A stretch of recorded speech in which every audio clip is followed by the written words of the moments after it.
मेवाड़ के महाराणा महाराणा जयसिंह। इनसे पहले इनके पिताजी जिनका नाम है महाराणा राज सिंह। महाराणा राज सिंह का टाइमिंग 1652 से लेकर 80 था। औरंगजेब से मुकाबले हुए थे और बहुत सारे विवाद थे उनके मध्य जिनको हमने पढ़ा। आज हम चर्चा करेंगे महाराणा जयसिंह के बारे में, जिनका टाइमिंग है 1680 से लेकर 98। महाराणा जयसिंह। महाराणा जयसिंह की शुरुआत की बात यह है कि ये जब राजा बने हैं 1680 में, उस समय एक संघर्ष चल रहा है। कौन सा? इससे पहले हमने पढ़ा था कि 1680 के अंदर एक लड़ाई हुई थी इतिहास में, जिसे आप पढ़ते हैं उदयपुर की लड़ाई। उदयपुर की लड़ाई से तात्पर्य यह है कि ये जो संघर्ष है ये हो रहा है किनके मध्य? मेवाड़ और मुगलों के मध्य। हाँ, मेवाड़ की सहायता के लिए मारवाड़ की पूरी सेना है, तो उधर वो संयुक्त है, लेकिन प्रोपरी औरंगजेब ने अपने मुगलों की जो सेना है वो प्रोपरी जहां लगा रखी है वो क्षेत्र तो कौन सा है? मेवाड़। क्योंकि मारवाड़ तो खालसा है ना, मारवाड़ तो क्या है? वो तो औरंगजेब के ही अंडर में है, लेकिन औरंगजेब ने जहां पर अपनी सैनिक टुकड़ियां लगा रखी है वो क्षेत्र तो कौन सा है? इसीलिए 1680 के अंदर कौन सी लड़ाई हुई थी? उदयपुर की लड़ाई। उदयपुर के तरे सटीला के जला दिए गए थे। किसके द्वारा? औरंगजेब का सेनापति जिसका नाम क्या है? ताज खान। तो ये संघर्ष चल रहा है और इसी बीच में राजा बनते हैं कौन? जयसिंह। सबसे पहले तो लिख लो राज सिंह का पुत्र है, राज सिंह का पुत्र। दूसरी बात, ये किसके समकालीन है? समकालीन से तात्पर्य यह है कि जिस समय मेवाड़ के महाराणा जयसिंह है उस समय दिल्ली में कौन है? औरंगजेब। औरंगजेब। और इसका जब राज्य अभिषेक हुआ, वो राज्य अभिषेक हो रहा है 1680 के अंदर, और विरासत के रूप में क्या मिला है? मुगलों से संघर्ष।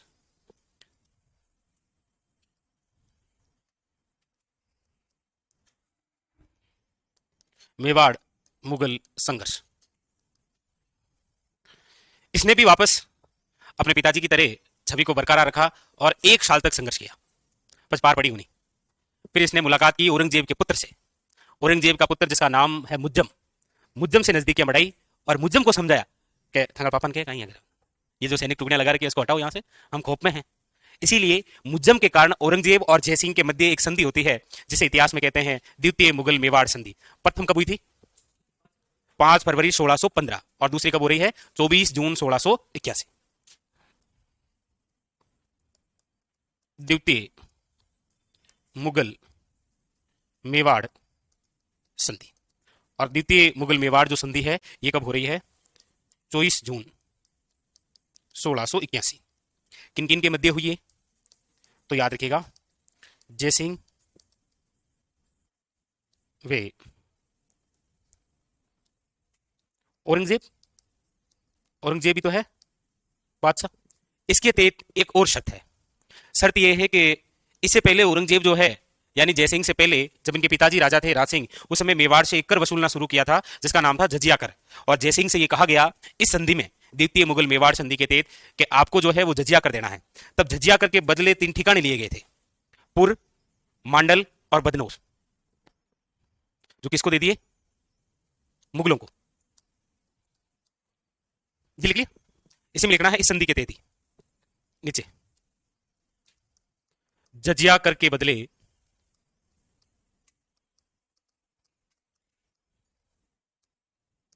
मुगलों को पुर, मांडल वे बदनौर दिया गया।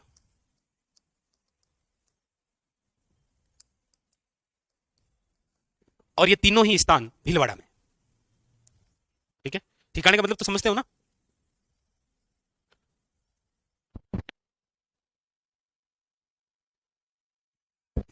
मतलब समझते हो?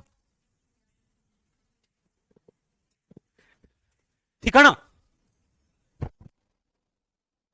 ठिकाने का मतलब क्या? जैसे आपसे कोई पूछ लेगा, जैसे आप एकीकरण में पढ़ते हैं 3 ठिकाने, मतलब ठिकाना मतलब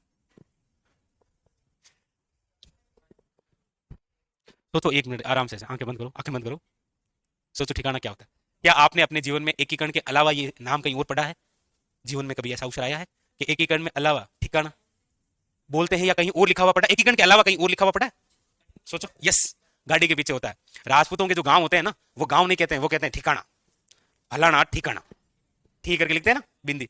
गाड़ियों के पीछे लिख रखा था ठिकाना गोपालपुरा बाईपास। राजपूतों के अंदर पहले जो गांव हुआ करते थे उन गांव को क्या बोलते हैं? ठिकाना। चल, ये लिख लिया, ये तीनों ही काम है। भीलवाड़ा याद रखिएगा। जागीर तो भूमि का टुकड़ा दिया जाता है किसी, फिर वो वहां का जागीरदार बनता है, वो अलग है। तो ये 3 स्थान जो है वो इस जजिया कर के लिए मुगलों को दे दिए गए। हालांकि ये वापस मिल जाएंगे किनको, जयसिंह के बाद में राजा कौन बनेंगे उनको। कौन बनेगा ये लिख लिया। हाँ, तो इनके समय तो वैसे कोई खास विशेष बात नहीं है, लेकिन ये याद रखिएगा मेवाड़ मुगल संघर्ष, ये संघर्ष जो है वो इस संधि के तहत समाप्त हुआ था, याद रखा, ठीक है। इस संधि की डेट भी इंपॉर्टेंट है, किनके मध्य हो रहा है ये भी इंपॉर्टेंट है। और प्रथम जो है उसकी डेट क्या थी, 5 फरवरी 1615। किन किन के मध्य है वो, अमर सिंह और जहांगीर के मध्य, ठीक है। ठिकाना मतलब पुलिस, वो थाना है भाई। नेक्स्ट आगे लिखो, निर्माण। इनके द्वारा निर्माण करवाया गया है किसका, जयसमंद झील का। जयसमंद झील जो वर्तमान के अंदर किस जिले में है, शलुम्बर में। शाबाश। जयसमंद झील कहाँ है, जयसमंद बांध कहाँ है, अलवर में। शाबाश। हाँ, और ये जो जयसमंद झील है 1685 से लेकर 91 तक बनी थी। नोट करके लिख लेना, आजकल ऐसे क्वेश्चन आते हैं। वो इसीलिए पूछने लग गया है एग्जामिनर, क्योंकि उसको पता है कि ये जो बंदा आ रहा है ना, इसने जयसमंद झील पढ़ी है सोते हुए, जागते हुए, नींद लेते हुए, कि कहाँ है, उदयपुर उदयपुर उदयपुर, सलुम्बर सलुम्बर, और वो धीरे से ये दे देता है। और पहला ऑप्शन ये उदयपुर देगा जी, अलवर तो बाद में है।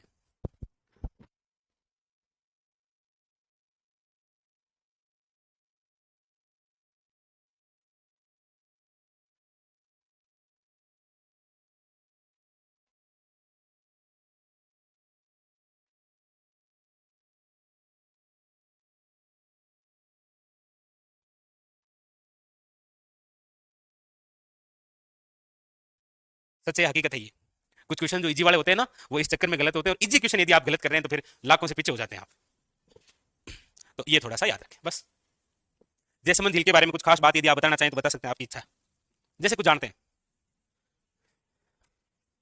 ये देश की दूसरी सबसे बड़ी कृत्रिम झील है, मतलब मानव निर्मित। शाबाश, हाथ बढ़ गई था, मानव। तो सबसे बड़ी कौन सी है फिर भारत की, ये भारत की दूसरी सबसे बड़ी है, और राजस्थान की, सॉरी, भारत की दूसरी और राजस्थान की सबसे बड़ी। तो भारत की सबसे बड़ी कृत्रिम झील कौन सी है, ना ना ना ना,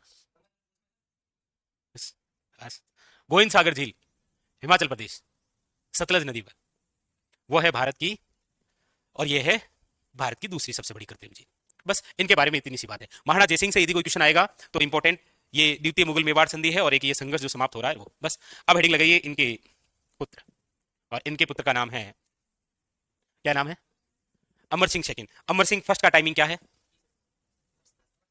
अमर सिंह फर्स्ट का लिखिएगा, महाराणा अमर सिंह सेकंड। फर्स्ट जितने इंपॉर्टेंट है, सेकंड भी उतने ही इंपॉर्टेंट होते हैं। टाइमिंग है 1698 से लेकर 1710। मतलब ये समझ लो कि आपकी एज तक पहुंचते पहुंचते बंदे की मृत्यु हो गई। अमर सिंह सेकंड, ये इन्हीं का पुत्र है ना, जय सिंह का। इनके समय सबसे पहली बात, एक पगड़ी का प्रचलन शुरू हुआ था जिसका नाम है अमर शाही। अमर शाही पगड़ी का प्रचलन। जीवन शांति से गुजरेगा, कोई दिक्कत नहीं है, उटपटांग ज्यादा नहीं होगी, शांति से, क्योंकि मुगलों के साथ क्या हो रखी है, संधि। चलिए, इनके समय मेवाड़ में सामंतों की जो श्रेणियां हैं, ये 3 भागों में बांटी जाएगी। सामंत मतलब, यस, जैसे ये कोई रियासत है, इस रियासत का कोई राजा ए है, इस राजा ए का कोई रिश्तेदार, कोई भाईबंद, कोई दोस्त बी है। तो राजा ए क्या करता है कि अपने ही रिश्तेदार को अपनी ही रियासत में से इतना सा क्षेत्र दे देता है, और यहाँ का क्या बना देता है, राजा। फिर ये बी जो है वो ए का क्या हो जाता है, सामंत। आगे दे गया, तारीफ तो बड़ी हुई थे, थोड़ा मनी दे दे। हाँ? तो कितनी श्रेणियां, 3। कौन कौन सी, प्रथम श्रेणी। प्रथम श्रेणी में कितने ठिकाने हुआ करते थे, याद रखिएगा, 16 ठिकाने। ठिकाने मतलब समझ गए थे, यस। द्वितीय श्रेणी में कितने ठिकाने थे, तो 16 का डबल 32। अब यहाँ गुनी है कि सर तृतीय श्रेणी तो 32 का डबल 64। तृतीय श्रेणी के जो सामंत थे उन्हें कहा जाता था गोल के सामंत। मेवाड़ में सामंतों की श्रेणियों का 3 प्रकार से क्या हो गया, विभाजन। और कहते हैं कि महाराणा जो अमर सिंह सेकंड है, इन्होंने बलपूर्वक जनता से पैसा भी वसूला था कि बस गणी खाइयो बड़े रंगो अब देखोगे। इस चक्कर में 2000 भाटों ने आत्महत्या कर ली थी। भाट जाति होती है ना, वंशावली लगती है, वो आत्महत्या कर ली इनके समय। तो ये किनके समकालीन है?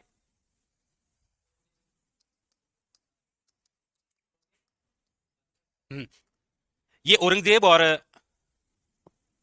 का पुत्र बहादुर शाह फर्स्ट उनके समकालीन है। औरंगजेब और बहादुर शाह फर्स्ट, इनकी एक पुत्री थी जिसकी वजह से जयपुर के अंदर उत्तराधिकारी संघर्ष हुआ था। हालांकि वो बात तो कहीं और की है, लेकिन उसका प्रभाव यहां दिखाई दिया। कैसे दिखाई दिया वो देखो। अमर सिंह सेकंड के समय इतिहास में एक समझौता होता है जिसे कहा जा गया है देबारी समझौता। ये लिख लिया? अब केवल बोर्ड पर देखो ध्यानपूर्वक, समझो क्या है। अब हम एक समझौता पढ़ेंगे जिसका नाम है देबारी समझौता। देबारी समझौता पढ़े उससे पहले एक युद्ध पढ़ते हैं। एक युद्ध है जिसका नाम है झज्जर का युद्ध। और ये जो झज्जर का युद्ध है ये लड़ा गया है 1707 के अंदर। ये वैसे युद्ध नहीं है, ये समझ लीजिए दिल्ली की सत्ता के लिए किया गया उत्तराधिकारी संघर्ष है। ये 1707 में है, इसका मतलब आप समझ गए हैं, इस समय टपक गए हैं औरंगजेब। उत्तराधिकारी क्या चल रहा है? संघर्ष। ये जो उत्तराधिकारी संघर्ष चल रहा है ये औरंगजेब के पुत्रों में है। औरंगजेब के पुत्रों में ये झज्जर का युद्ध हुआ। 2 पुत्र थे, एक का नाम है आजम और एक का नाम है मुज्जम। वैसे सही तो मुज्जम ये शब्द होता है, ये सही शब्द है मुज्जम। तो आजम और मुज्जम के मध्य दिल्ली की सत्ता को प्राप्त करने के लिए उत्तराधिकारी संघर्ष। जिस समय ये उत्तराधिकारी संघर्ष चल रहा है उस समय क्या है सिचुएशन? सिचुएशन ये है कि ये हम जो देबारी समझौता पढ़ेंगे ये पढ़ेंगे 3 रियासतों के मध्य। एक तो जो रियासत हम पढ़ रहे हैं मेवाड़, वो एक इसी बीच में आएगी आमेर। जयपुर अभी लिख नहीं रहे हैं क्योंकि जयपुर अभी बसा नहीं है, आमेर ही है अभी। और एक रियासत जो है वो आएगी आपके मारवाड़, क्योंकि देबारी जो समझौता है वो हो रहा है 1708 में। कब हो रहा है? 1708 के अंदर। यहां वापस आई 1707 के अंदर झज्जर का युद्ध चल रहा है और झज्जर का युद्ध चल रहा है आजम और मुज्जम के मध्य। उस समय इन तीनों रियासतों में क्या स्थिति है कि मेवाड़ का जो राणा है वो तो कौन है? वो तो है अमर सिंह सेकंड। इसी समय आमेर का जो राजा है वो कौन है? वो है सवाई जयसिंह। सवाई जयसिंह। और मारवाड़ का जो शासक है वो है अजीत सिंह। अजीत सिंह। हुआ क्या, जब ये उत्तराधिकारी संघर्ष चल रहा था ना, वैसे औरंगजेब ये चाहता था कि मेरे बाद में अगला जो राजा बनेगा वो कौन होगा? मुज्जम। अजीत सिंह की औरंगजेब से शुरुआत से दुश्मनी है।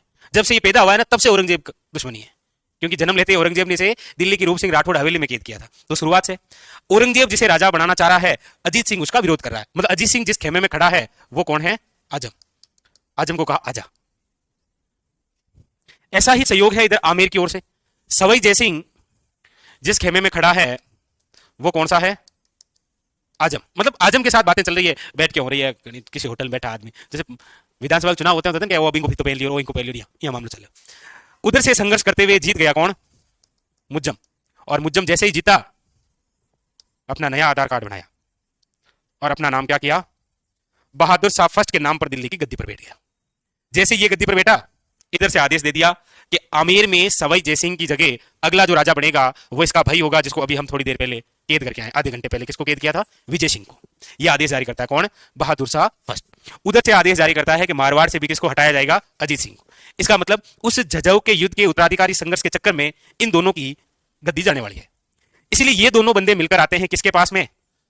क्योंकि इस झज्जर के युद्ध में अमर सिंह सेकंड जिसके साथ खड़ा था वो कौन है? मुज्जम। इसका मतलब मुज्जम जीत गया तो अमर सिंह सेकंड क्या है? ये फिक्स है जी, रक्षा मंत्री यही बनेगा। मतलब इतना खास था कौन? अमर सिंह सेकंड। इसीलिए ये दोनों बंदे मिले आपस में। ये दोनों बंदे मिलकर किसके पास गए? अमर सिंह सेकंड। अमर सिंह सेकंड के पास में गए और जाकर कहा कि हम तीनों मिलते हैं और दिल्ली पर आक्रमण करते हैं, और दिल्ली पर आक्रमण करेंगे, दिल्ली जीतेंगे और आपको वहां का क्या बनाएंगे? राजा। अमर सिंह सेकंड कह रहा है ऐसा क्यों, मतलब आज ऐसे माउंटेन ड्यू, ऐसा इतना तूफान कैसे आज जीवन में, पहली बात। तो अमर सिंह सेकंड ने इनसे पूछा थांगने कहीं जो जाए, मैंने दिल्ली को बनाए दो थाने कहीं जो जाए। तो इन्होंने कहा बस हमें तो अपने अपने राज्य चाहिए।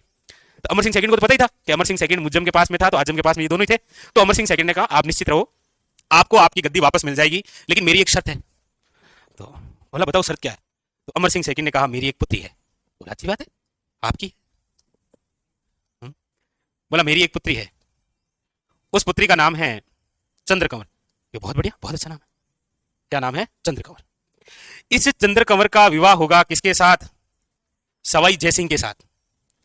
और इन दोनों से जो पुत्र होगा, बधाई हो, एक हुआ है। इन दोनों से आगे चलकर जो चिंटू होगा, वो सवाई जयसिंह के बाद में आमेर का क्या बनेगा? राजा। अगर ये आप मानते हो तो मैं मुझसे बात कर ले और टेंशन मत लो, ये बात थी। अब वादा कर दिया किसने? सवाई जयसिंह ने। तो वादा कर दिया तो शादी हो गई, शादी हुआ तो पुत्र हुआ कौन? माधो सिंह। अजीत सिंह की एक पुत्री है और उसका विवाह सवाई जयसिंह से पहले ही हो रखा है, और उसके भी एक पुत्र है जिसका नाम है ईश्वरी सिंह। और आमेर में तो परंपरा है राजा के बाद में बड़ा पुत्र ही राजा बनेगा। इसका मतलब सवाई जयसिंह के बाद में अगला जो राजा बनेगा वो अजीत सिंह का भांजा है, जिसका नाम क्या है? ईश्वरी सिंह। लेकिन इस समझौते के तहत सवाई जयसिंह के बाद में अगला राजा कौन बनेगा? इसलिए माधो सिंह और ईश्वरी सिंह के अंदर क्या होंगे? उत्तराधिकारी संघर्ष। यानी इस समझौते की वजह से जयपुर में क्या शुरू हो जाएगा? उत्तराधिकारी संघर्ष। बस ये एक समझौता था जिसका नाम क्या है? देवारी समझौता। बस बना लो इतना सा है? ना, बस 1708 समझौता होने के बाद में मुज्जम को पता चला, बहादुर शाह फर्स्ट को, कि अरे ये तो कहीं लफड़ करियो मन पहले कह देता मैं क्यों करूं यान को, जबकि मुज्जम ने केवल इनको चेतावनी दी थी। फिर मुज्जम ने कहा ठोकी कौन, लेकिन सवाई जयसिंह की अब होगी हो तो समझौता, और ठोगी नहीं तो बस इस वजह से, इस समझौते की वजह से क्या शुरू हो गया था? जयपुर का उत्तराधिकारी संघर्ष। ये उतार लीजिए। अब देखो, जो बातें, कुछ बातें आपको याद रखनी होती है ना, सारी बातें लिखाई थोड़ी जाती है। इस डायग्राम को अभी लिखोगे तो मुझे कल की चिंता नहीं है, मुझे चिंता कब की है? 1 महीने के बाद की, कि ये डायग्राम क्या कह रहा है। समझ आओगे? ठीक है, तो फिर ये डायग्राम इतना सा बना लो। यहां जो शर्त रखी हुई है ना, वो शर्त तो लिखी लो। शर्त है आमेर का अगला शासक। हालांकि जब हम कछावा शासक पढ़ेंगे तो ये आपको एक बार पुण्य जिक्र करेंगे इसका, ठीक है? कि ये दोनों भाई भाई, आप ही पूछ लोगे जी, सर ये दोनों भाई लड़े गल रहा है, तो मैं कहते हैं आप याद करो एक बार, आप अभी में किया किंग। इसी के लिए तो एक महल बना हुआ है, कौन सा? सिसोदिया रानी का महल। तो आपको वहीं जाना है फोटोशूट करवाने, प्री वेडिंग।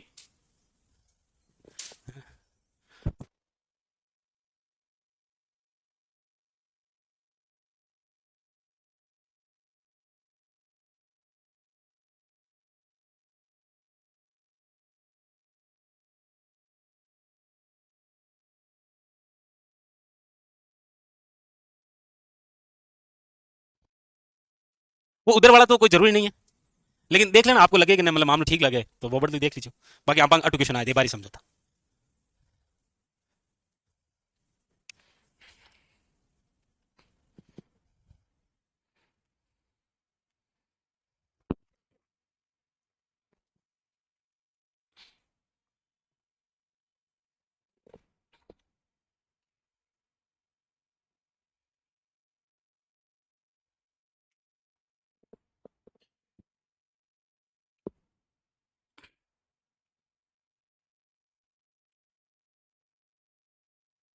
सवाई जयसिंह के बाद में जयपुर का बनेगा ईश्वरी सिंह, जो अजीत सिंह का भांजा है। अजीत सिंह की पुत्री थी जिसका नाम है, देखो इधर चंद्र है और उधर सूरज है, सूरज कंवर।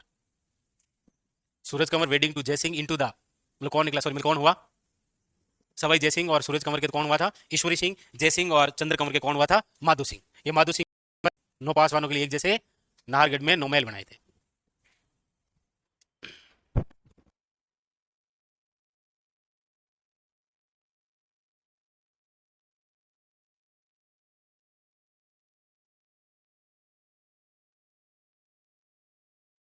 लिख लिया सबने? चलो लिखो। बस कंप्लीट बात हो गई किसकी?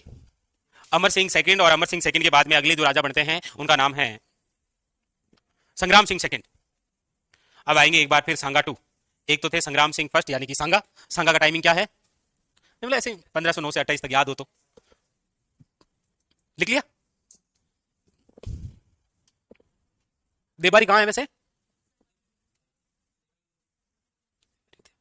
देशूरी पाली, देशूरी पाली, देबारी, उदयपुर, दिवे, राजसमंद, देवल, डूंगरपुर, देवली, टोंक।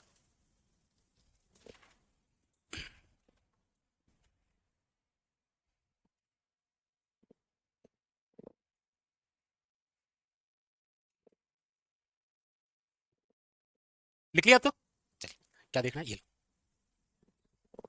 1632। अगले शासक हेडिंग लगाइए, अगले महाराणा और नाम है महाराणा संग्राम सिंह सेकंड। सेकंड सांगा भी संग्राम सिंह ही है ना। इनका जो टाइमिंग है वो है आपके 1710 से लेकर 1734, 1710 से लेकर 1734। इनकी हम बात करें तो वैसे तो इनके समय तो क्या ही क्वेश्चन आता है, एक क्वेश्चन है जो सबसे खास है बस, और 22-23 के पेपरों में वही क्वेश्चन घुमा बहुत ज्यादा, वही आया जी। कई बार क्या होता है आरएसएस बोर्ड भी आपकी तरह ला कर ले, ला करना समझो, जिद कर ले कोई चीज की कि मतलब ये पूछ मैं, तो वही वो पूछा। संग्राम सिंह सेकंड की एक पुत्री है जिसका नाम क्या है, शकुंतला।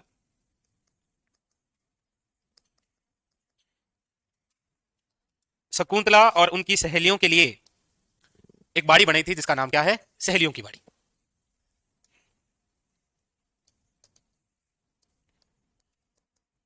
सहेलियों की बाड़ी, सहेलियों की बाड़ी का जो निर्माण है वो करवाया है किसने, संग्राम सिंह सेकंड। कहां पर, कौन सी झील के पास है ये, फतेह सागर झील के पास, हालांकि 1.5-2 किलोमीटर को फासला है,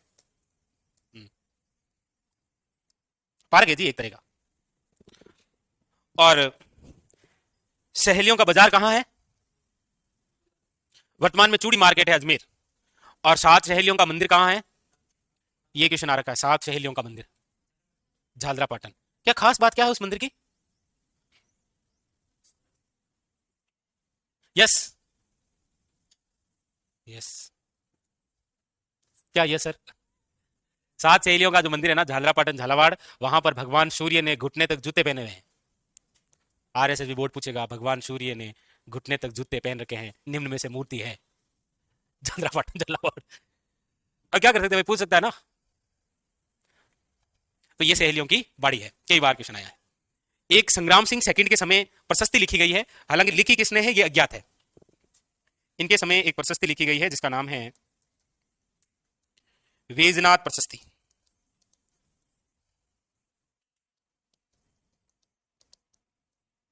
सत्रह सौ उन्नीस की बात है ये।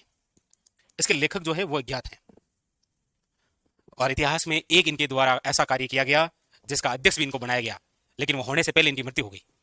हुरडा सम्मेलन की रूपरेखा तैयार करने वाले बंदे थे कौन, संग्राम सिंह सेकंड। देखो, या तो राजपूता ने को इकट्ठा किया था सांगा ने, और या दूसरी बार संग्राम सिंह सेकंड उसकी रूपरेखा कर रहा है। हालांकि आयोजन तो कौन करवा रहा है, सवाई जय सिंह। हुरडा सम्मेलन की रूपरेखा बनाई थी,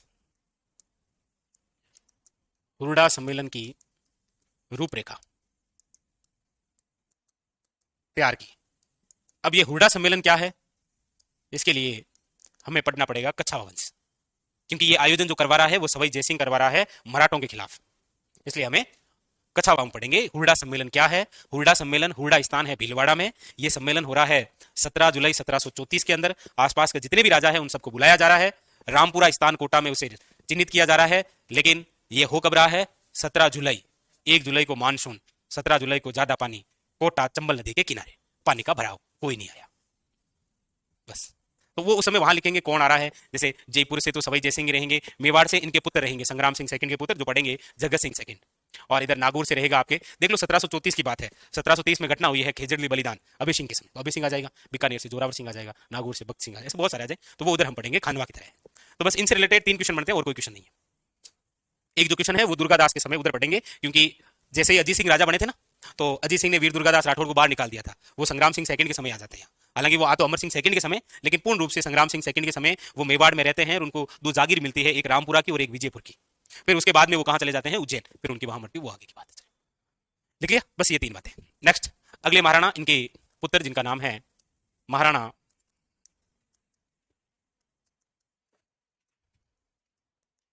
Jagat Singh second. Maharana Jagat Singh second, Maharana Jagat Singh second समय की बात करते हैं तो 1734 से लेकर 1751। लिख लीजिएगा, संग्राम सिंह सेकंड के पुत्र, संग्राम सिंह सेकंड के पुत्र हैं ये। पुत्र हैं इसीलिए हुरडा सम्मेलन की अध्यक्षता यही करेंगे।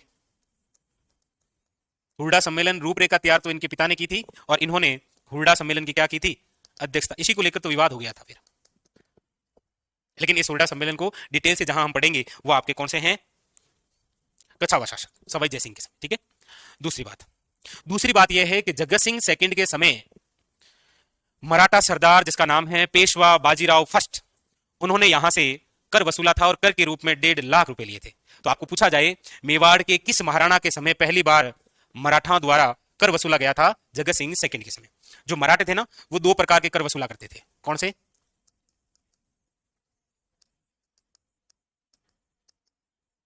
एक चौथ कर और एक सरदेशमुखी कर। मराठों के 2 कर थे। इन कर की वजह से मराठों ने भारत को गुलाम बना दिया।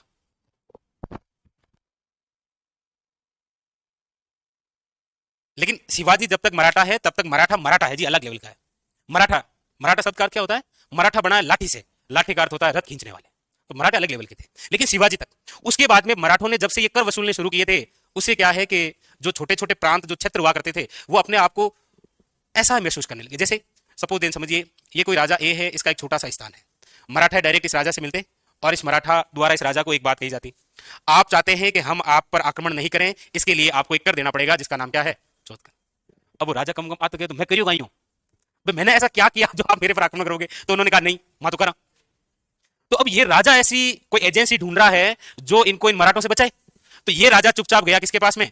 ये रहा। ये कौन है? अंग्रेज। राजा इस अंग्रेज से मिला, बोला साहब थोड़ा बचाना पड़ेगा। अंग्रेज इसीलिए तो हम आए भारत में, आए क्यों है? बचाने के लिए तो आए आपको। तो ये अंग्रेज क्या कह रहा है इस राजा से कि आप मराठों को जो कर दे रहे हैं 1.5 लाख, उसमें से आधा मान दीजिए, मैं बचा ले। तो अब ये जो अंग्रेज हैं ये किसके पीछे लगे? मराठों के। और आखिरी मराठे तक नहीं छोड़ा अंग्रेजों ने। अंग्रेजों ने मराठों की ये हालत की कि ये रूम है, इस रूम में मराठा सरदार को बुलाया और कहा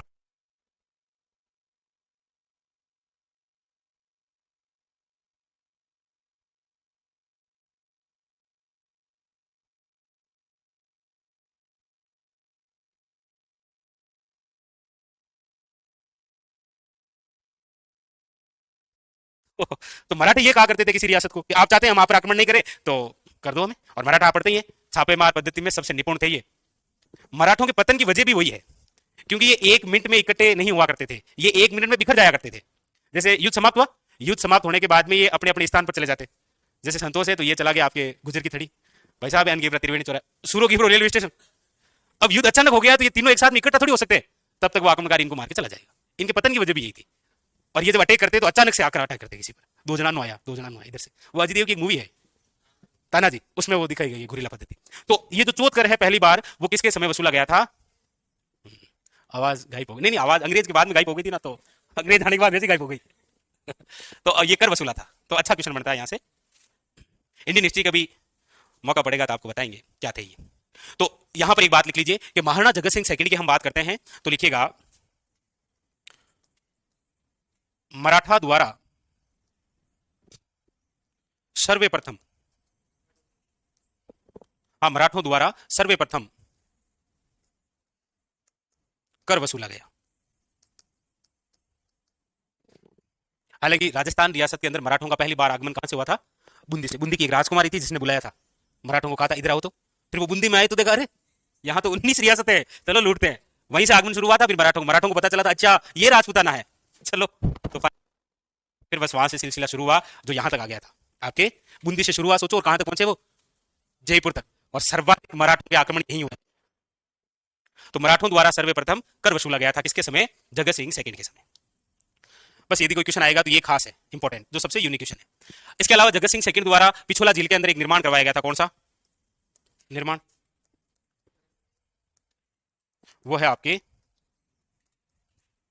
जगत निवास महल बनाया गया था इनके द्वारा। कहां पर? अब ये वर्तमान में शाबाश क्या कहलाता है? उदयपुर का सिटी पैलेस कहलाता है।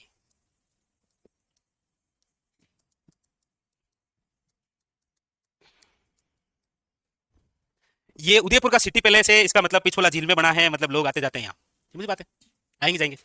जब यहाँ ज्यादा बारिश होती है तो मतलब सिटी पैलेस है तो पानी भराव का ज्यादा डर है, तो फिर पानी किस झील में डाला जाता है यहाँ से? नहीं, कुछ कुछ ठीक है, मतलब पूरा स्पष्ट कह नहीं सकते हम। यस, पिछोला झील और फतेह सागर झील को जोड़कर एक झील बनाई गई है जिसका नाम क्या है? स्वरूप सागर झील। कब बनी थी? 1857। कब बनाई थी? 1857। और इनके समय इनके दरबारी जिनका नाम है नेकराम, उनके द्वारा एक ग्रंथ है, कौन सा? जगत विलास ग्रंथ। लिख लो, दरबारी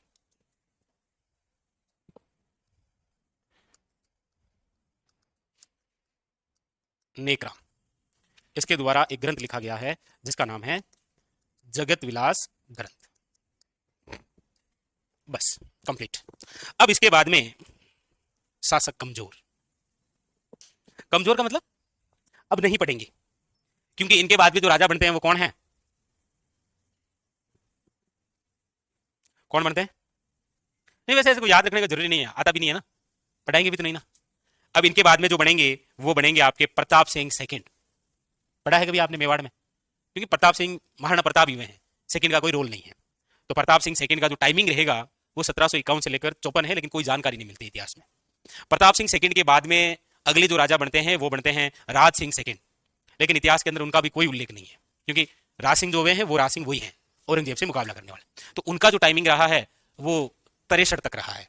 उसके बाद में जो बनते हैं वो अरि सिंह बनते हैं। अब मुझे बताओ, एक अरि सिंह और कहां पढ़ा हमने? शुरुआत से जाओ, आप शुरुआत से जाओगे तभी पता चलेगा। यस, अरि सिंह। अरि सिंह किसका पुत्र था? एक लक्ष्मण सिंह का। लक्ष्मण सिंह कौन था? सिसोदा गांव का। सिसोदा गांव किसे मिला था? 12वीं शताब्दी की बात है, और 12वीं शताब्दी में जब गुहिल वंश के राजा सिंह ने रावल शाखा की स्थापना की थी और राहब को सिसोदा गांव मिला था। जब अलाउद्दीन खिलजी ने यहां पर आक्रमण किया था चित्तौड़ पर 1303 के अंदर, तो उसी सिसोदा गांव के ठाकुर हुआ करते थे जिनका नाम था लक्ष्मण सिंह। लक्ष्मण सिंह उसी युद्ध में अपने 7 पुत्रों सहित वीर गति को प्राप्त हो गए थे। उनमें से एक पुत्र था जिसका नाम था अरि सिंह। अरि सिंह जिसकी पत्नी थी उर्मिला, इन दोनों का पुत्र था जिसका नाम था हमीर। और हमीर ने एक बार फिर 1326 के अंदर मेवाड़ के अंदर चित्तौड़ियों को बसाया था, इसलिए मेवाड़ का उद्धार कहलाते हैं वो, जिसे बोलते हैं विषम घाटी पंचानन। तो एक तो उनके पिता हरि सिंह थे और एक अब वापस आ रहा हरि सिंह, तो इंपॉर्टेंट तो दोनों ही नहीं। नहीं लिखना तो पड़ेगा हमें, चलो लिखो। लिख लिया जगत सिंह सेकंड। जगत सिंह सेकंड के बाद में आप ऐसे लिखो वापस, महाराणा जगत सिंह सेकंड। महाराणा जगत सिंह सेकंड का टाइमिंग तो क्या हो गया? 1734 से लेकर 51। इनके बाद में बनते हैं कौन? केवल कभी यदि कर्म पूछ लिया जाए तो याद रखना है महाराणा प्रताप सिंह सेकंड, लेकिन प्रताप फर्स्ट ही पढ़ते हैं हम तो। 51 से लेकर 54 इनका टाइमिंग है। इनके बाद में जो अगले राजा बनते हैं वो है आपके महाराणा राज सिंह सेकंड, और इनका टाइमिंग भी 54 से 61, बस नाम मात्र का है, याद रखिए, ये लिखिए। और इसके बाद में लिखिएगा अगले जो शासक हैं वो है महाराणा आपके अरि सिंह। और अरि सिंह वैसे फर्स्ट जो थे वो कभी राणा बड़े नहीं थे, वो तो केवल हमीर के पिता थे, बस इतनी सी बात है। लेकिन वंशावली के अंदर अरि सिंह सेकंड लिखा आता है। क्या लिखा आता है? महाराणा अरि सिंह सेकंड लिखा हुआ आता है, 61 से लेकर 1773। बस उतार लीजिए।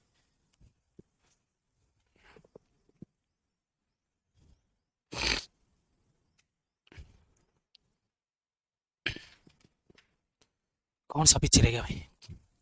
ये लिख लिया आपने?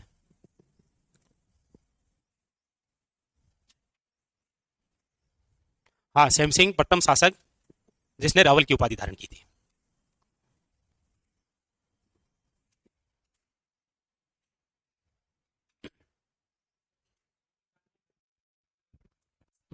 हाँ हाँ, अगर हाँ हाँ हाँ, महेंद्र द्वितीय मिलता है एनसीईआरटी की बुकों में कि बप्पा रावल के जो पिताजी हैं उनका नाम क्या है? महेंद्र सेकंड। लेकिन वंशावली में यह है कि नागादित्य का पुत्र है ये बप्पा रावल। मेन रोल क्या है? जो बप्पा रावल है ना, इसके बारे में ही इतिहासकारों ने अलग अलग बताया है कि बप्पा रावल और काल बोस दो अलग अलग हैं। ये कौन सी प्रशस्ति बताती है? हाँ? रणकपुर ये कहती है कि अलग अलग हैं। इस चक्कर में एनसीईआरटी कहती है कि बप्पा रावल के पिताजी का नाम महेंद्र द्वितीय है, जबकि वंशावली कहती है कि नागादित्य है। नागादित्य अच्छा आदमी नहीं था, भिल्लों से कर भी वसूला था, भिल्लों के साथ दुर्व्यवहार किया, तो उन्होंने मिलकर मार दिया जी। कौन सी पिछली स्लाइड में क्या लिखना रह गया था, लिखो कुछ रह गया है तो। हाँ वो हमीर के थे, सही है। इसमें से आप हेडिंग डालो हरि सिंह, महाराणा हरि सिंह। और हरि सिंह के बारे में कुछ बातें होती है, हम लिख लेंगे।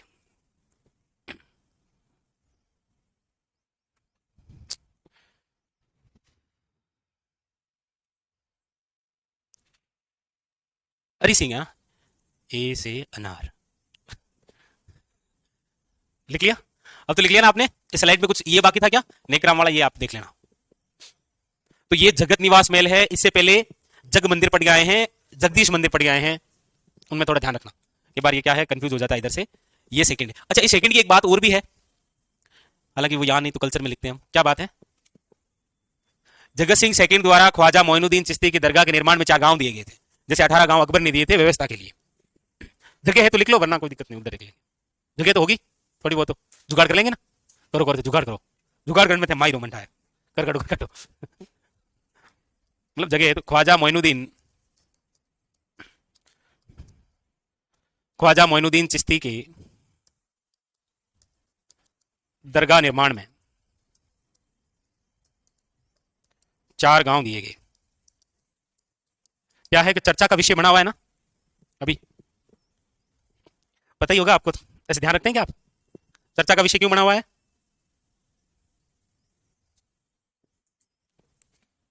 जी।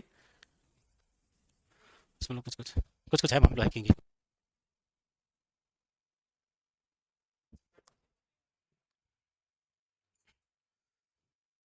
चले आगे। इसमें से हेडिंग डाल लीजिए, कौन, महाराणा हरि सिंह सेकंड। हालांकि हरि सिंह सेकंड की बात करते हैं तो इतनी तो क्या खास बात है। महाराणा हरि सिंह सेकंड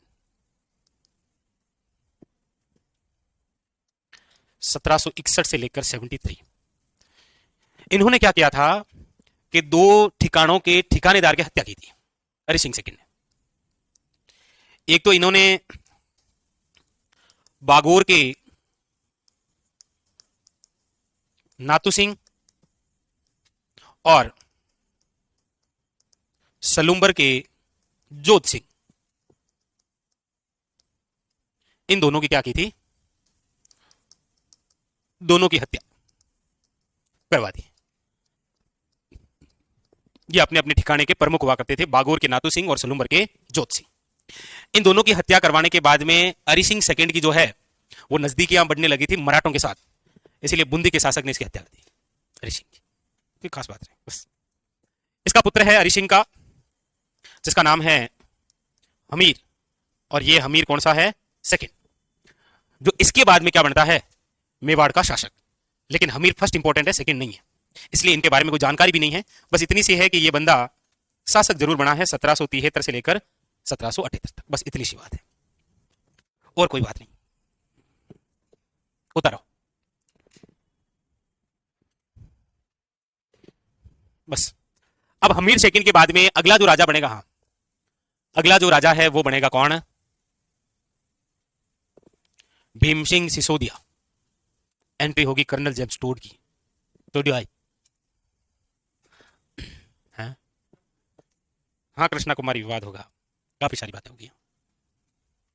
हमीर से शुरू, हमीर पर खत्म। आने मतलब खत्म को कैसे, इसके बाद में जो राजा बनेंगे वो है सबसे खास। आजकल आरएसएस भी बोर्ड मेवाड़ के शासकों से क्वेश्चन पूछता है ना, वो इसके बाद में जो राजा बने हैं उनसे पूछता है। सारे इंपॉर्टेंट है जितने हम पढ़ेंगे, 1947 भोपाल सिंह तक।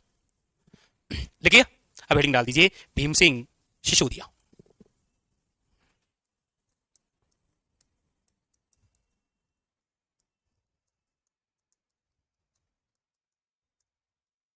भीम सिंह सिसोदिया। भीम सिंह सिसोदिया का टाइमिंग है 1778 से लेकर 1828।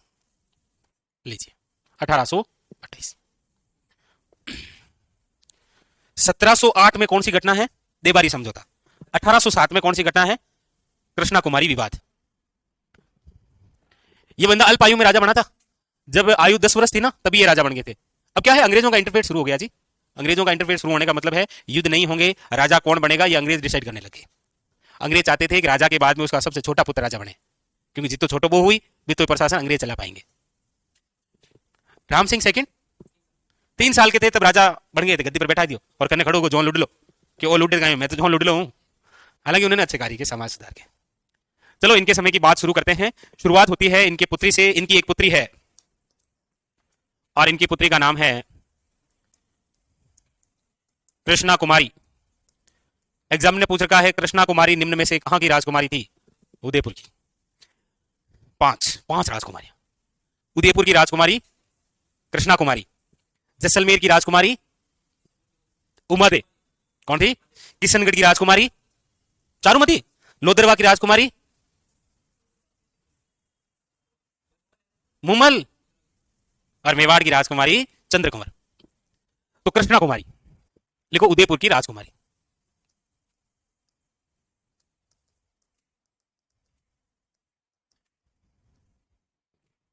अब यहां पर सबसे पहले एक कलंक पढ़ेंगे हम। मेवाड़ पर लगेगा दूसरा कलंक। मेवाड़ का प्रथम कलंक है उदा द्वारा अपने पिता कुंभा की हत्या करना, और यहां पर एक पिता अपनी ही बेटी की हत्या करेगा, वो होगा मेवाड़ का दूसरा कलंक। ये लिख लिया है, बोर्ड पर देखो आराम से, क्योंकि जैसे देबारी समझौता है वैसे वैसे यहां पर एक विवाद है, फिर आगे चलकर युद्ध है, पूरा डायग्राम है आपके सामने, बोर्ड पर देखो आप। विवाद है कृष्णा कुमारी विवाद।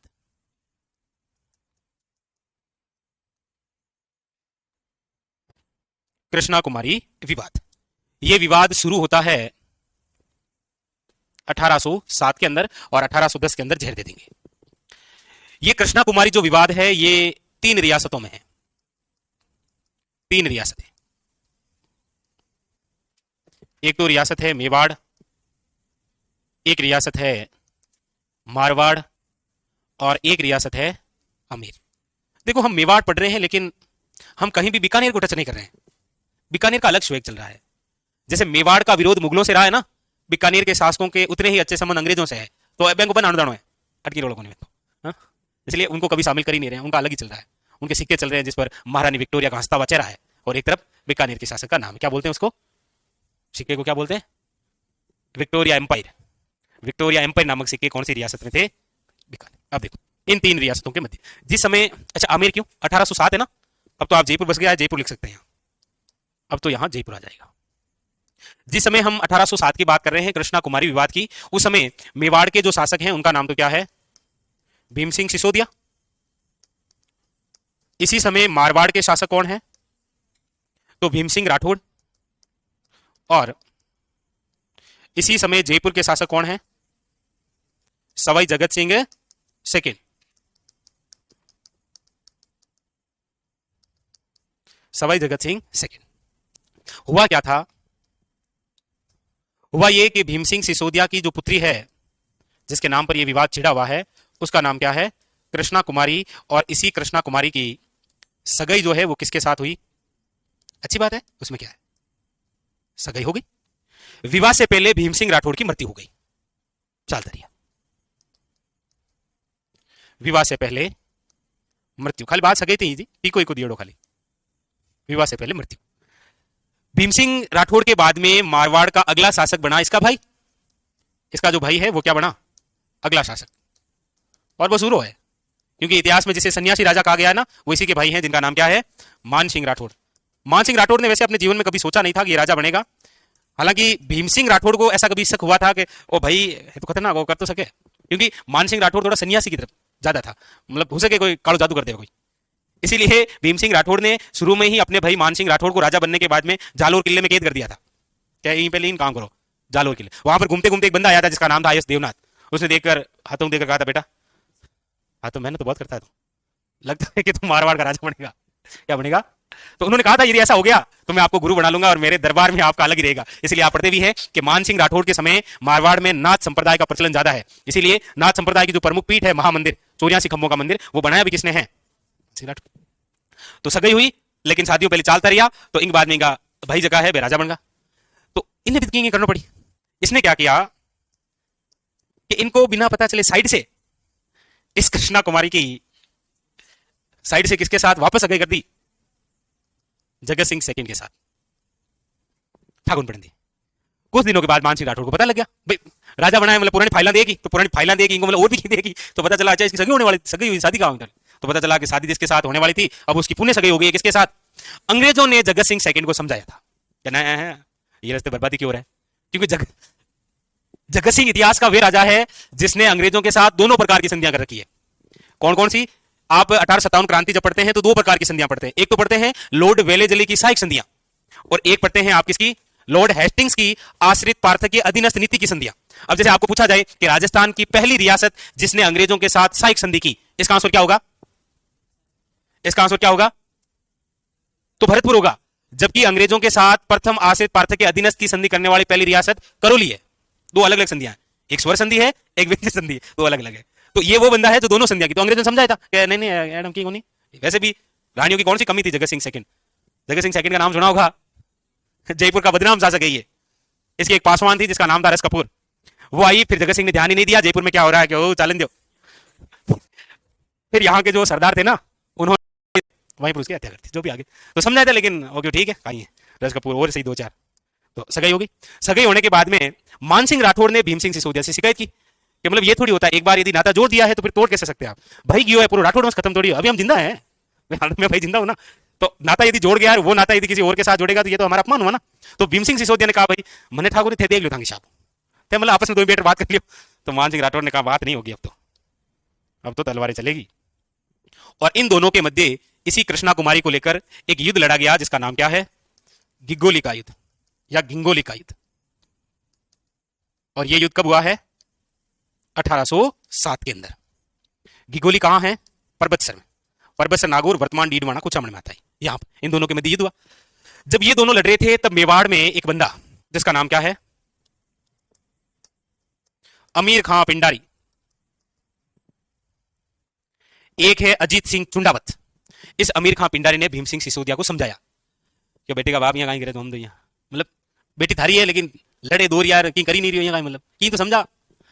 मतलब यदि इस समय क्या है कि अंग्रेजों का जो प्रभाव है वो धीरे धीरे बढ़ता जा रहा है।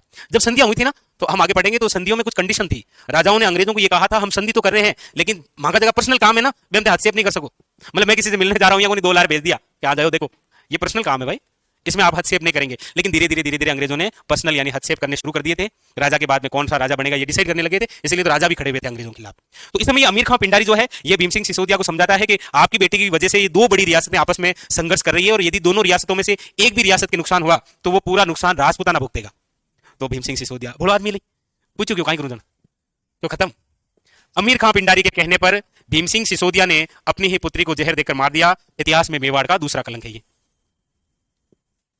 भीम सिंह सिसोदिया ने अमीर खां पिंडारी के कहने पर कृष्णा कुमारी को जहर देकर मार दिया। इस घटना को इतिहास में कहा गया है मेवाड़ का दूसरा कलंक।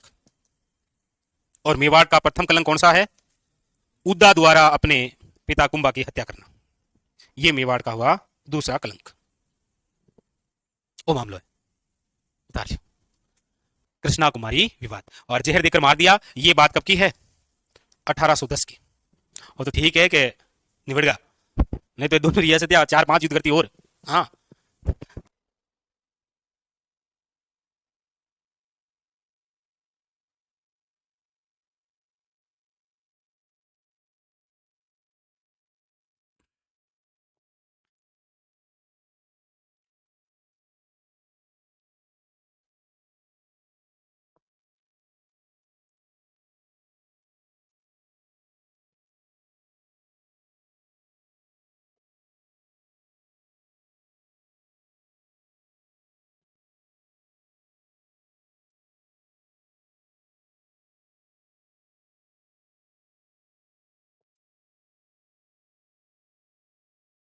हाँ पुत्री हंता कह सकते हैं आप, जिसने अपनी ही पुत्री की हत्या की हो। वैसे इतिहास में इस घटना को क्या कहा गया है? मेवाड़ का दूसरा कलंक। नोट करके यहां इसके बाद में लिखना है मेवाड़ का प्रथम कलंक, उदा द्वारा कुंभा की हत्या, ताकि कभी कोई कलंक पढ़े तो दूसरा पढ़े तो पहला भी याद आ जाए। पहले ये लिख लो, ऐसे बना लो, बना तो लोगे ना। दूसरी बात सगई साइड से करनी है, पहली बार सबके सामने कर रहे हो, अच्छी बात है। हाँ हाँ मतलब पुण्य सगे कह सकते हैं, बिल्कुल सही है। हाँ ये बात सही है, वरना 2 महीने के बाद में मतलब आकाई है सगई सगई, पहले किसी हुई तो पहली आ हुई पुणे सगई दूसरी बारी, ठीक है।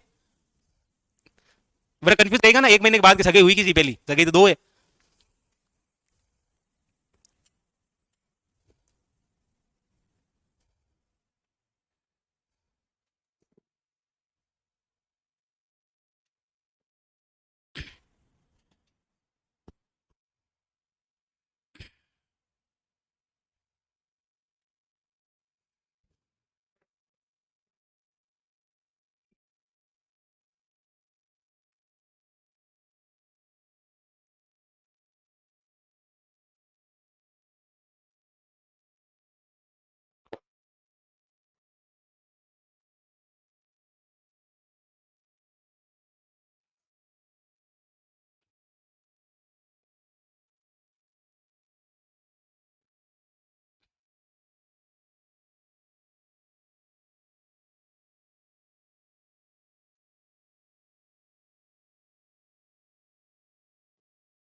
लिख लिए, चले आगे।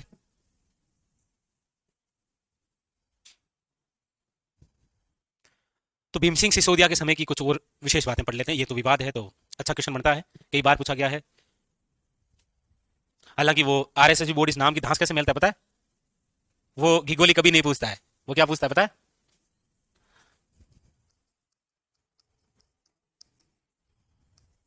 वो इसको क्या करेगा झिंगोली।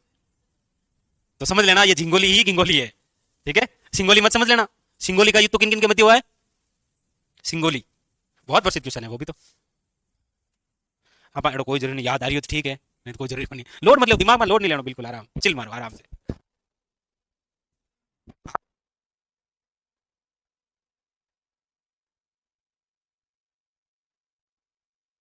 मेवाड़ का प्रथम कलंक, इसके बाद में लिखना है मेवाड़ का प्रथम कलंक, ये लिख लिया सबने,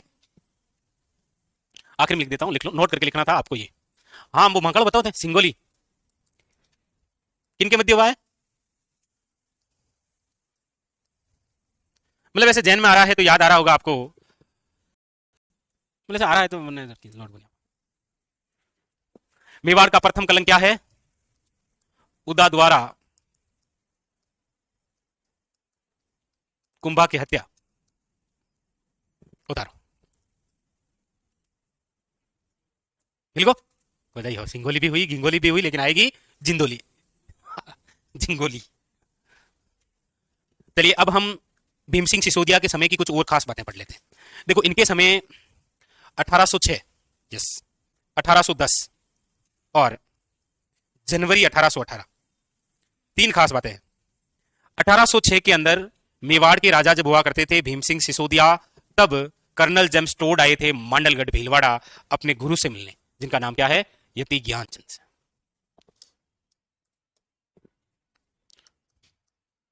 कर्नल जेम्स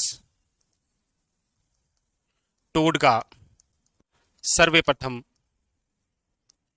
आगमन 1806 कहां पर हुआ था, मांडलगढ़ भीलवाड़ा, गुरु से मिलने आए। 1810 के अंदर आपको पता हो तो प्रथम भील विद्रोह हुआ है, आपने कभी पढ़ा हो तो, भील विद्रोह। हालांकि जब हम जनजाति आंदोलन पढ़ते हैं तो वहां पढ़ते हैं बहुत सारे आंदोलन, भीलों का प्रथम भील विद्रोह, बारापाल का विद्रोह, अन्य और भी, लेकिन ट्यूशन आ जाए तो हुआ। ये विद्रोह होने की वजह यह थी कि भीलों द्वारा इस उदयपुर क्षेत्र से 2 कर वसूले जाते थे, एक रखवाली कर एक बोलाई कर। रखवाली कर का मतलब तो है सुरक्षा कर, बोलाई कर का मतलब है यहां से जब वाहन गुजरा करते थे तब वो कर लिया करते थे। लेकिन मेवाड़ ने जैसे ही जनवरी 1818 संधि हो जाएगी, इससे पहले अंग्रेजों का प्रभाव था तो अंग्रेजों को कुछ स्थान दे दिए थे महाराणा ने, इसीलिए अंग्रेजों को यह लगा कि भीलों का प्रभाव कुछ ज्यादा हो जाएगा, इसीलिए अंग्रेजों ने उन करों पर रोक लगाई, तो भीलों ने विद्रोह कर दिया था। उस विद्रोह को 1823 के अंदर वापस दबाने का कार्य करेंगे कौन, कर्नल लुम्बे, तो वो तो हम डिटेल से पढ़ेंगे यहाँ, तो इसको छोड़ो आप ऐसा करो, फिर जनजाति में पढ़ेंगे इसको। यहां पर आप लिख लो केवल इतना, अगली बात जनवरी 1818 में लिख लो। जनवरी 1818 में क्या हुआ? मेवाड़ ने अंग्रेजों के साथ आश्रित पार्थकीय अधीनस्थ नीति की संधि कर ली। और यह संधि करने मेवाड़ की तरफ से कौन गया था? मतलब ऐसे पढ़ा हो तो, मेवाड़ की तरफ से कौन गया था संधि करने?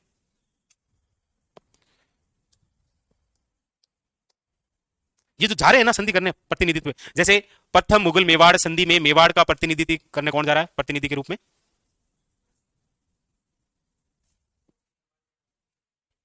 मेवाड़ के प्रतिनिधि के रूप में कौन गए थे? दो जना गया सर, दो जना। हाँ कौन दो जना? बस ये जो जा रहे हैं ना ये खास होते हैं। तो यहां पर क्या हुआ कि मेवाड़ रियासत और अंग्रेजों के मध्य क्या हुई? संधि। और ये कौन सी संधि थी? ये कौन सी संधि है जो हो रही है? मतलब व्यंजन है, विषय स्वर है, गिद्री गई यण गुण है। 1818 देखो, 1798 में। और ये जो संधि हो रही है ये है कौन सी? आश्रित पाठक के अधीनस्थ नीति की संधियां। अधीन हो गए थे, मेवाड़ के जो राजा है वो अंग्रेजों के क्या हो गए थे? अधीन हो गए थे यहां से। और ये संधि करने दिल्ली से कौन आया था? मेवाड़ रियासत से तो कौन था? अजीत सिंह चुंडावत। इधर कौन है? अजीत सिंह चुंडावत है, याद रखना। और अंग्रेजों की तरफ से कौन है? चार्ल्स मैडकॉफ। चार्ल्स मैडकॉफ ये तो आया था दिल्ली से। तो ये एक हो गया। और फिर इसके बाद में निर्माण कार्य आप लिखेंगे तो दो निर्माण कार्यों की विशेष बातें हैं। निर्माण कार्यों में एक तो याद रखिएगा कर्नल जेम्स टोड का निवास स्थल टोडगढ़। टोडगढ़, इस टोडगढ़ का प्राचीन नाम क्या था? इसका प्राचीन नाम था बोरासवाड़ा। और दूसरा भीम पद्मेश्वर शिवालय बनाया था, महादेव मंदिर उदयपुर। बस। वैसे ये वर्तमान में टोडगढ़ तो कहां है भाई? वर्तमान के अंदर टोडगढ़ की बात करते हैं तो कहां है? ब्यावर के अंदर। इसे क्या कहा जाता है? राजस्थान की तिहाड़ झील कहते हैं इसे। हाँ, हरिदास जाला और शुभकर्ण थे, सही बात है।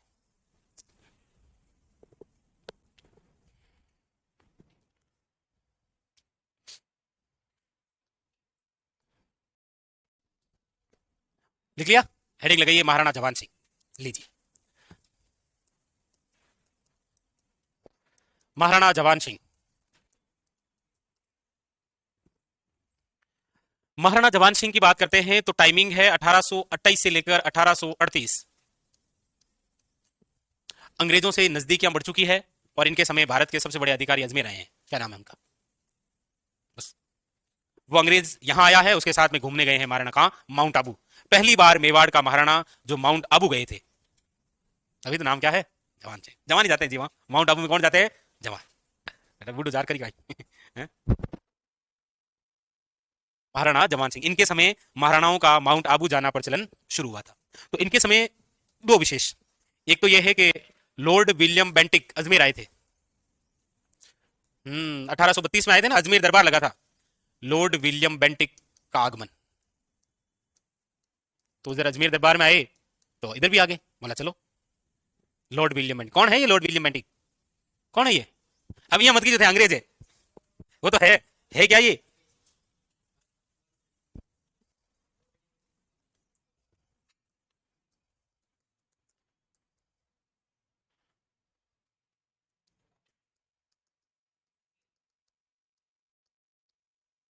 ये भारत का गवर्नर है या भारत का गवर्नर जनरल है या भारत का वाइसराय है या बंगाल का गवर्नर है या बंगाल का गवर्नर जनरल है?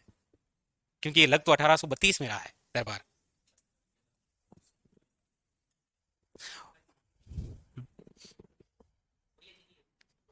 नहीं थे क्यों जी, मान लिया मैं तो मार की रोड़ो को नहीं। एग्जाम में गुण माने ना, मैं तेरे घर का आदमी हूं तो क्यों जी, मैं ठीक है ओके। वो माने मैंने काको हेलो राज गुण माने ना। हाँ गवर्नर जनरल कौन का, भारत का है बंगाल का है? हम्म? अंग्रेज जब यहाँ आए थे ना, आपके दिमाग में वाइसराय तो आ ही नहीं रहा है ना, वो तो अलग कहानी है उसकी।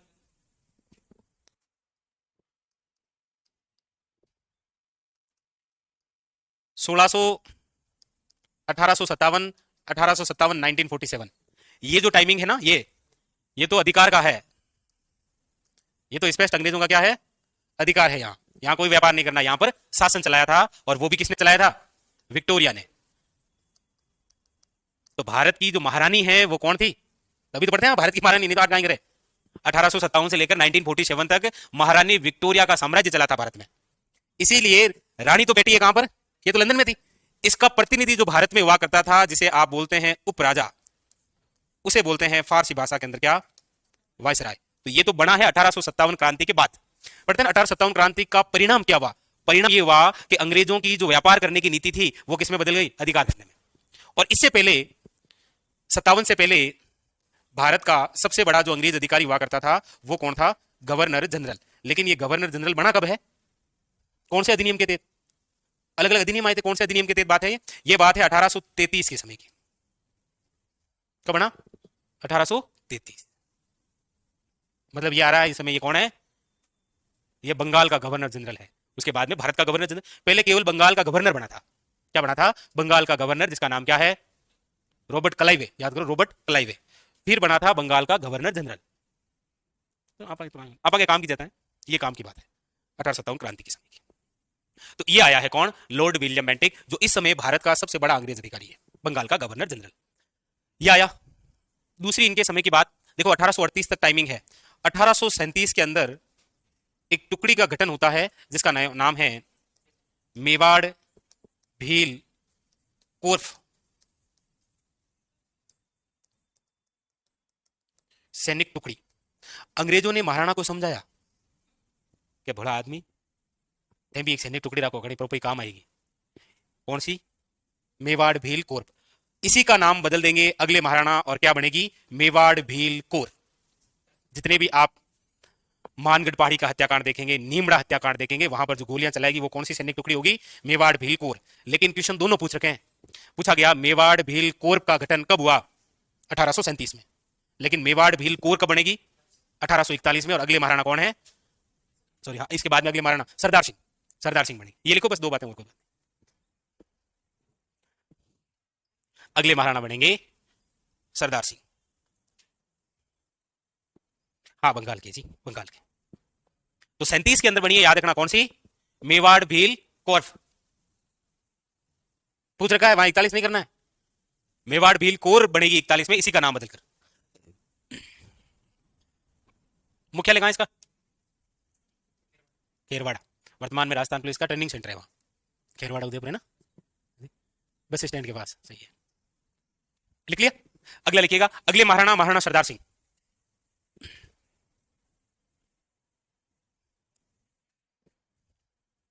लिख लिया सबने, लिखिएगा महाराणा सरदार सिंह।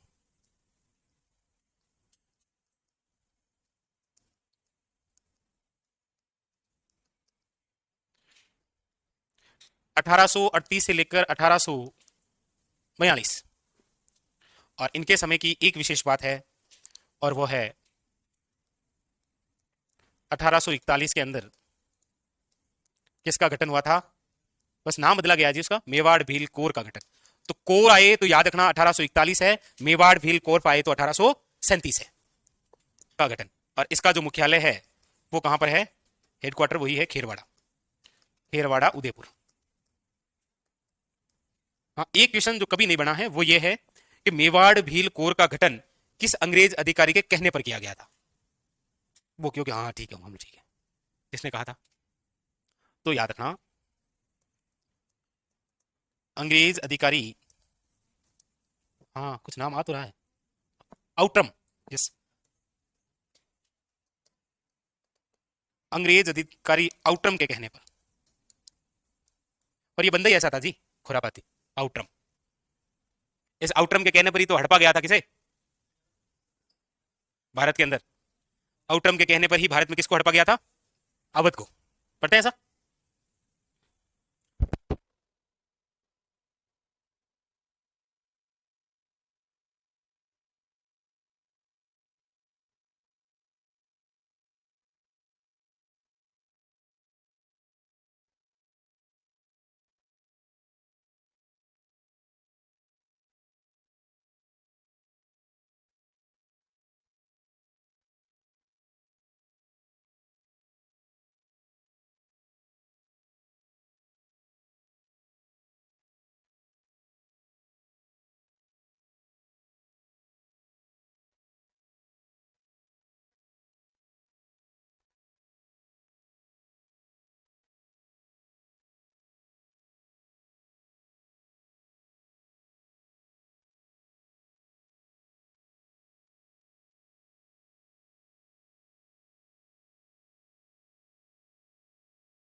भील कौर।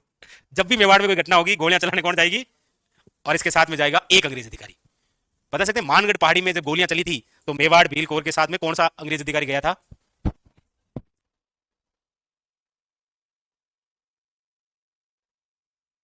और नीमड़ा हत्याकांड में चलेगी तो कौन सा अंग्रेज अधिकारी जाएगा?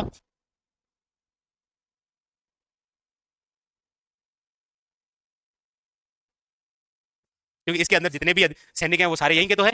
ये तो अंग्रेजों का दिमाग था। आप क्रांति जब पढ़ेंगे ना तब मैं आपको बताऊंगा अंग्रेजों का दिमाग किस लेवल का था। मतलब सोच भी नहीं सकते हम सोचते हैं आज, वो सोच के गए थे कब 1857 के अंदर।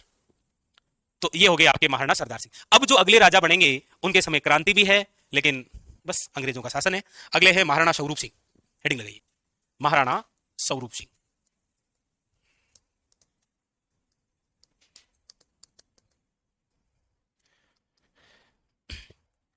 1842 से 1861।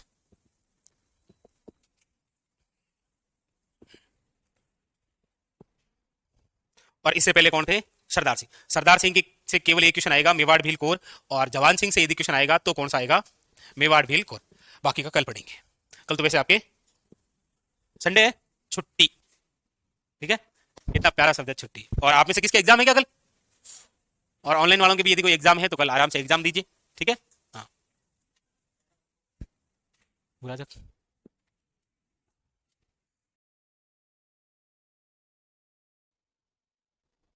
तो कल जिनके एग्जाम हैं वो शांतिपूर्ण एग्जाम दें, जोश के साथ होश भी बनाए रखें। जोश और होश की बात मैं एग्जाम हॉल में जाने तक की कर रहा हूं। आप जो सफर करें वो भी होश में करें। जोश में करें अच्छी बात है, लेकिन साथ में होश भी रखें। बहुत सारी घटनाएं हमें देखने को मिलती है ना, इसलिए आराम से पेपर देने जाएं। कोई जल्दबाजी नहीं है। जल्दबाजी है तो 1 घंटा पहले निकल जाओ, पर देदा नहीं करनी।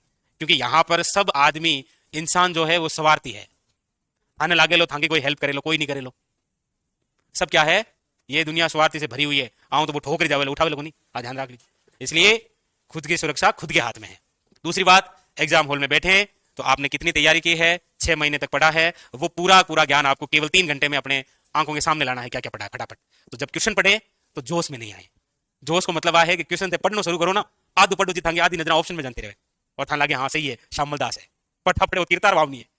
प्रश्न को 2 बार पढ़े, क्योंकि आजकल आरएसएस भी बोर्ड जो प्रश्न पूछता है ना, उसके पूछने का तरीका होता है, वो सही है सही नहीं है, असंगत है सुमेलित नहीं है, कथन है कारण है, उसमें सही वाक्य है वो भी आता है ना कि कथन कारण आर कथन एक ही सही वाक्य करता है नहीं करता है। तो प्रश्न को आराम से पढ़े आप।